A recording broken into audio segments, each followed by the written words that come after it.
कि टेलीग्राम वगैरह पे और अलग अलग सोशल मीडिया प्लेटफॉर्म्स पे कई सारे ग्रुप्स बनना स्टार्ट हो गए हैं। मेन जो हैं, जो यंग मेंस हैं, यंग बॉयज़ हैं, वो आपस में कनेक्ट करना शुरू कर दिया है इन लोगों ने सोशल मीडिया पे, इंटरनेट पे। और एक बेसिकली डिस्कशन स्टार्ट हो गया है इन सारी चीज़ों को लेके, जो कि आज के टाइम में हम लोग ऑब्ज़र्व कर रहे हैं अपने सोसाइटी में। जो कि लॉज जो बने हैं, वन साइडेड लॉज जो बने हैं, और जिस टाइप के केसेस हो रहे हैं हमारी सोसाइटी में, और आने वाली क्या सिचुएशन होगी मैरिज को लेके, उन सारी चीज़ों पे, और ये फेमिनिज़्म वगैरह पे ये सारा डिस्कशन हो रहा है कई सारे ऑनलाइन प्लेटफॉर्म्स पे, ग्रुप्स में। ये चीज़ मैंने ऑब्ज़र्व किया है। मैंने टेलीग्राम यूज़ करता हूँ मैं ज़्यादातर, तो उस पर मैंने ऑब्ज़र्व किया है। और लेकिन इसके अलावा भी कई सारे ऐसे सोशल मीडिया प्लेटफॉर्म्स हैं जहाँ पर मेंस ने बेसिकली कनेक्ट करना शुरू कर दिया है एक दूसरे से, और वो अपने फ्यूचर को लेके बेसिकली कुछ प्लान कर रहे हैं, कुछ डिस्कस कर रहे हैं कि आगे लाइफ कैसे जी जा सकती है इन सब चीज़ों को लेके। तो मैं ये ऑब्ज़र्व कर रहा हूँ कि कई सारे मैन हैं आज के टाइम में, यंग मैन्स हैं, जो कि शादी नहीं करना चाह रहे हैं और बिल्कुल भी इंटरेस्टेड नहीं है वो शादी में। और कई सारे ऐसे मेंस हैं जो कि डिसीज़न ले चुके हैं कि उनको शादी नहीं करनी है, और इस डिसीज़न को लेते हुए वो अपनी आगे की लाइफ प्लान कर रहे हैं बेसिकली। और मैंने जितना अलग अलग टेलीग्राम ग्रुप्स में ऑब्ज़र्व किया है लोगों को, जैसा कि उनका जो डिस्कशन होता है उससे जितना समझा है मैंने, तो बेसिकली वो लोग अपना एक लाइफ का एक पर्पस सेट करते हैं कि मेरे को इस चीज़ के लिए काम करना है। थ्रू आउट उनको जॉब करने की कोई ज़रूरत भी नहीं है, क्योंकि इतना कोई खर्चा होगा नहीं, अकेला खर्चा होगा, अकेला उनको अपने ऊपर कितना ही खर्चा कर लेंगे। तो थ्रू आउट उनको पता है कि पूरी लाइफ उनको जॉब करने की ज़रूरत नहीं है। ज़्यादा से ज़्यादा 10 से 15 साल जॉब करेंगे तो इतने में वो इनफ कमा लेंगे कि वो अपना थ्रू आउट अपनी लाइफ आराम से जी पाएँ, राइट। तो इस सारी चीज़ों को देखते हुए वो अपनी लाइफ का एक पर्पस सेट करते हैं, जिस पर्पस के लिए वो काम करेंगे, जो कि बेसिकली उनको मोटिवेट करेगा काम करने के लिए। और साथ ही वो अनमैरिड रहते हुए ही लाइफ को एंजॉय करने का सोच रहे हैं, अलग अलग चीज़ें प्लान करने की, और वो क्या क्या कर सकते हैं लाइफ में अगर वो शादी नहीं करेंगे तो इन सब चीज़ों को लेके मेंस ने आपस में कनेक्ट करना शुरू कर दिया है एक दूसरे से। सिमिलर जो सोच रखते हैं उनके साथ कनेक्ट करना शुरू कर दिया है। और कई लोग ऐसा भी प्लान कर रहे हैं कि वो साथ में रह सकते हैं किसी एक जगह पे, ताकि ज़रूरत पड़ने पे एक दूसरे को सपोर्ट कर सकें, और बाकी अपनी नॉर्मल लाइफ जैसे जी रहे हैं वैसे वो जिएं। कैजुअल डेटिंग वगैरह करने का सोच रहे हैं, प्रॉपर रिलेशनशिप में जाने का नहीं सोचते हैं। वो कैजुअल डेटिंग्स वगैरह करते हैं और उस टाइप से रहते हैं। बाकी प्राइमरी फोकस जो होता है वो उनका अपने पर्पस पे होता है, जो उनका गोल है थ्रू आउट अपनी लाइफ, जिस चीज़ के लिए वो काम करेंगे उस पर उनका फोकस होता है, और उस चीज़ के लिए वो काम करते हैं। वही चीज़ है जो उनको मोटिवेट रखती है थ्रू आउट अपनी लाइफ। तो इस टाइप से चीज़ें होना स्टार्ट हो गई हैं, जैसा कि मैं ऑब्जर्व कर पा रहा हूँ। और मैंने भी बेसिकली एक ग्रुप बनाया था कुछ महीने पहले, बॉयज़ क्लब करके, क्योंकि मेरे को आइडिया हो गया था ये सारी चीज़ें होने वाली हैं आने वाले टाइम में। जिस टाइप से लॉज बन रहे हैं, जिस टाइप से जजमेंट्स आ रहे हैं कोर्ट्स के, तो इतना मेरे को श्योर हो गया था कि मैरिज रेट जो है वो गिरने वाला है इंडिया में बहुत ज़्यादा। और अभी भी जस्ट स्टार्टिंग फेज़ में ही है, मैं कहूँगा अभी भी उतना नहीं गिरा है, लेकिन आने वाले टाइम में बहुत ज़्यादा गिरने वाला है हिंदू में मैरिज रेट, और चाइल्ड बर्थ रेट भी गिरने वाला है। तो उन सब चीज़ों को देखते हुए मैंने भी एक ग्रुप बनाया था बॉयज़ क्लब करके टेलीग्राम पे, जो कि अनमेरिड मेंस का ग्रुप है। मतलब उन अनमेरिड मेंस का ग्रुप है जिन्होंने डिसाइड किया है वो थ्रू आउट अपने लाइफ जो है वो शादी नहीं करेंगे। तो जिन्होंने ये डिसीजन ले लिया है उन मेंस का, उन स्ट्रेट मेंस का ये ग्रुप है बॉयज़ क्लब, जहाँ पे ये लोग मिलके, ये सारे मेंस मिलके आपस में डिस्कशन करते हैं चीज़ों को लेके, अपने फ्यूचर को प्लान करते हैं कि किस टाइप से वो अपनी लाइफ को जी सकते हैं, क्या क्या कर सकते हैं अपनी लाइफ में। मतलब घूमना फिरना कर सकते हैं, नए नए लोगों से मिल सकते हैं, राइट। कोई गोल सेट कर सकते हैं, कोई पर्पस सेट कर सकते हैं, उस चीज़ के लिए काम कर सकते हैं, सोशल वेलफेयर के लिए काम कर सकते हैं, वॉलंटियर सर्विसेज कर सकते हैं, राइट। तो ऐसी बहुत सारी चीज़ें हैं जो कि निकल के आती हैं जब डिस्कशन होता है। तो इन सारी चीज़ों को लेके डिस्कशन होता है इस ग्रुप में। और साथ में फिर जो सिचुएशन चल रही है आज के टाइम में हमारे सोसाइटी में, मेंस राइट्स को लेके, फेमिनिज्म को लेके, और जो लॉज बने हैं, वन साइडेड लॉज बने हैं, उन सारी चीज़ों को लेके भी डिस्कशन होता है।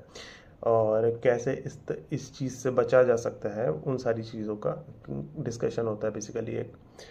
तो मैंने जब ये ग्रुप बनाया था लगभग 3-4 महीने पहले, तो स्टार्टिंग में उतना लोग ज्वाइन नहीं किए थे। मतलब स्टार्टिंग में बहुत धीरे धीरे लोग बढ़ना शुरू हुए थे, लेकिन अभी जल्दी में जैसे जैसे ये केसेस होते हैं ना, वैसे वैसे फिर तेज़ी से लोग ज्वाइन करते हैं वो ग्रुप।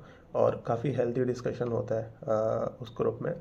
और ऐसे बहुत सारे ग्रुप हैं टेलीग्राम पे, मैंने ऑब्ज़र्व किया है। मैं ऐसे 5-6 ग्रुप में एडेड हूँ, लेकिन उन सारे ग्रुप में मैं देखता हूँ कि कोई डायरेक्शन नहीं है। मतलब कोई भी रैंडम टॉपिक स्टार्ट हो जाता है, उस पर बातें करना शुरू कर देते हैं लोग। कोई केस हो गया तो उस पर फिर डिस्कशन स्टार्ट हो जाता है, राइट। इस टाइप से चीज़ें चलती हैं, लेकिन अल्टीमेटली वो ग्रुप किस डायरेक्शन में जा रहा है, वो डायरेक्शन फिक्स नहीं है। लेकिन बॉयज़ क्लब में मतलब मेरा एक विज़न है बॉयज़ क्लब के लिए। तो फिर मैं धीरे धीरे ग्रुप के मेंबर्स को उस डायरेक्शन में मूव करा रहा हूँ। मतलब मैं चाहता हूँ कि जितने भी अनमेरिड मेंस हैं, एक सिस्टम तैयार हो जिसमें कि वो एक दूसरे को सपोर्ट कर सकें। जिन्होंने डिसाइड किया है वो थ्रू आउट अपनी लाइफ शादी नहीं करेंगे, तो उनके लिए बेसिकली एक सिस्टम तैयार हो सके जिससे कि उनको थ्रू आउट अपने लाइफ कोई दिक्कत ना फेस करनी पड़े, राइट। तो वो सिस्टम तैयार करने की डायरेक्शन में मैं धीरे धीरे ग्रुप को ले जाता हूँ। मतलब डिस्कशन को उस डायरेक्शन में ले जाने की कोशिश करता हूँ, ताकि वो चीज़ें धीरे धीरे मैनिफेस्ट हो सकें, राइट। तो ये मेरा एक विज़न है ग्रुप को लेके। और इसलिए मैं कहूँगा कि जी, ये जो बॉयज़ क्लब है ये बाकी ग्रुप से थोड़ा अलग है, क्योंकि इसके पास एक डायरेक्शन है और सिर्फ डिस्कशन के लिए नहीं है ये ग्रुप। तो इसीलिए मैं चाहूँगा कि अगर आप भी चाहते हो ये ग्रुप ज्वाइन करना, तो आप कर सकते हो। मैं लिंक दे दूँगा आपको डिस्क्रिप्शन में या फिर कमेंट्स में। वहाँ पे जाके आप सीधा टेलीग्राम पे जाके ये ग्रुप ज्वाइन कर सकते हो। और नहीं तो आप बॉयज़ क्लब इंडिया करके सर्च कर सकते हो टेलीग्राम पे, तब भी आपको शायद मिल जाएगा, लेकिन मैं आपको लिंक प्रोवाइड कर दूँगा। तो वो एक चीज़ है। तो बेसिकली मैं यही चीज़ डिस्कस करना चाह रहा था आज के वीडियो में, कि आज के टाइम में मेंस की थिंकिंग चेंज हो रही है, बेसिकली मेन की। और एक माइंडसेट उनका चेंज हो रहा है शादी को लेके, और लाइफ को लेके, बेसिकली लाइफ के पर्पस को लेके उनका माइंडसेट चेंज हो रहा है धीरे धीरे। सोसाइटी को ये चीज़ रियलाइज़ नहीं हो रही है अभी। मतलब सोसाइटी जो है वो वेमेंस के इशू पे ज़्यादा फोकस्ड रहती है, ऐसा मैंने ऑब्ज़र्व किया है। और मेंस के इशू पे वो उतना ध्यान नहीं देती है सोसाइटी, राइट। इसीलिए मेन के दिमाग में क्या चल रहा है आज के टाइम में, वो उनका किस टाइप से माइंडसेट डेवलप हो रहा है, उस तरफ ध्यान नहीं जाता है सोसाइटी का। तो अभी नहीं जा रहा है सोसाइटी का उस तरफ ध्यान। लेकिन मैं आपको बताऊं कि आज के टाइम में जो मैन है उसका एक माइंडसेट डेवलप हो रहा है धीरे धीरे, इंटरनेट के थ्रू। जैसे जैसे वो चीज़ों को ऑब्ज़र्व कर रहा है सोसाइटी में कि भाई शादी हो रही है, 1-2 साल में डाइवोर्स हो जा रहा है, और थ्रू आउट उसको अपनी लाइफ पैसे देना पड़ रहा है, राइट। सेक्सुअल लाइफ भी उसकी एक तरीके से ख़त्म ही हो जा रही है फिर शादी के बाद, राइट। उसको प्रॉपर्टी देनी पड़ रही है, पैसा देना पड़ रहा है फालतू में। बेसिकली वो अपने आप को एज अ स्लेव महसूस कर रहा है, एक गुलाम की तरह महसूस करता है सेपरेशन के बाद। तो इन सारी चीज़ों को देखते हुए उसका माइंडसेट काफ़ी चेंज होता है, और वो सोचता है कि और किस तरीके से लाइफ को जिया जा सकता है, और किस तरीके से बेसिकली एंजॉय किया जा सकता है लाइफ को। क्योंकि शादी के थ्रू तो एक उसको ट्रैप की तरह दिखता है शादी, राइट। तो इस तरीके से चीज़ें चेंज हो रही हैं आज के टाइम में। और मैं कहूँगा सिर्फ इंडिया में ही नहीं, बाकी कई ऐसे वेस्टर्न कंट्रीज़ हैं ख़ास तौर से, जहाँ पर ये चीज़ काफ़ी आगे पहुँच चुकी है, क्योंकि वहाँ पर ये लॉज जो है वो काफ़ी पहले इम्प्लीमेंट हो गए थे। तो वहाँ पे मैरिज रेट बहुत ज़्यादा गिर गया है, बर्थ रेट भी वहाँ पे बहुत ज़्यादा गिर गया है, जिसकी वजह से वहाँ की गवर्नमेंट काफ़ी पैनिक कर रही है, और वो अर्ज कर रही है अपने लोगों को शादी करने के लिए, चाइल्ड बर्थ रेट बढ़ाने के लिए, लेकिन अभी तक मेरे को लगता नहीं कि जल्दी में ऐसा कुछ होने वाला है। तो आने वाले टाइम में मेरे को लगता है एक पॉपुलेशन कोलैप्स होने वाला है डेवलप्ड कंट्रीज़ में या फिर डेवलपिंग कंट्रीज़ में। चाइना, इंडिया और ये ऑस्ट्रेलिया, बाकी ज़्यादातर वेस्टर्न कंट्रीज़, इन सब में एक पॉपुलेशन कोलैप्स आने वाला है आने वाले सालों में, क्योंकि मैरिज रेट बहुत ज़्यादा गिरने वाला है।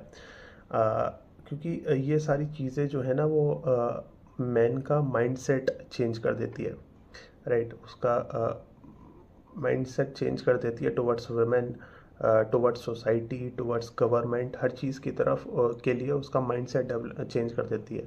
तो जब उसका थिंकिंग ही चेंज हो जाती है तो फिर वो इंटरेस्टेड नहीं रहता है बिल्कुल डेटिंग वगैरह में और फैमिली बनाने में, बिल्कुल इंटरेस्ट उसका खो जाता है, राइट।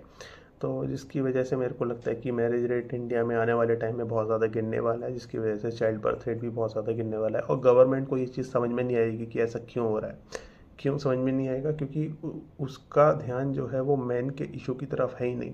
उसको इसीलिए उसको ये समझ में नहीं आएगा कि मैन शादी क्यों नहीं कर रहा है। बल्कि सच्चाई ये है, मैन आने वाले टाइम में इसलिए शादी नहीं करेंगे क्योंकि उसका माइंड सेट ही चेंज हो गया होगा, राइट। तो